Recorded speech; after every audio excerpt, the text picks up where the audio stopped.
Man Talk, episode 20. That's my gong.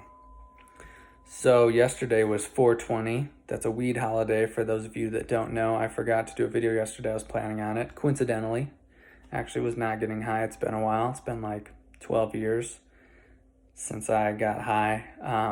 But I did used to smoke a lot of weed and I really enjoyed it. And I celebrated 420 like every year that it came around. And it just kind of fit with my way of being, which is like I like to chill. I'm not much of an overworker. Like I'll work hard when I want to get something, but you probably aren't going to catch me like overworking. In a lot of ways, I really do like to chill, and that's kind of the a stoner's way of life.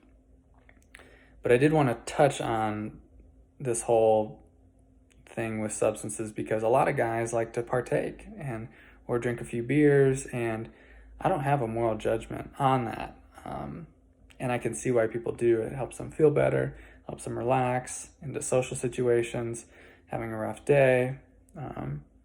And when I used to work for drug and alcohol treatment centers, often when people were getting off harder drugs, heroin, crack, benzos, whatever, a lot of times they'd say, "Yeah, I'll quit all that, but I'm not going to quit smoking weed." And I get it. I get it. It's a substance that's not going to kill you. It's legal in a lot of places. It's helpful for some people as far as their health goes and disease. So I get the argument for it, but the one argument that I can bring to this is that it really does depend on how you want to live your life.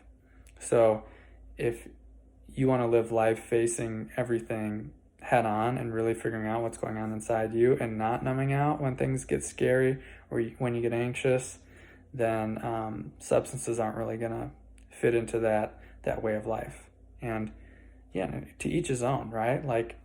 But I do think it really is worth looking into, because I know getting sober for me, it just uncovered like all this stuff that I hadn't been dealing with. And especially for people that use on a daily basis, use it to go to sleep, use it to relax during the day when things get tough in your relationship or with life, or in social situations. It's like every time you choose the numbing out route or the crutch, you miss an opportunity to grow and really learn about yourself. And we're always going to make that decision sometimes, but it's really worth looking into if this is something that you're doing all the time. So although I fully support people having the choice to use drugs or not if they want to, there's no moral judgment, I also think that it's doing yourself a great disservice if you don't look into it. So that's the man talk for today.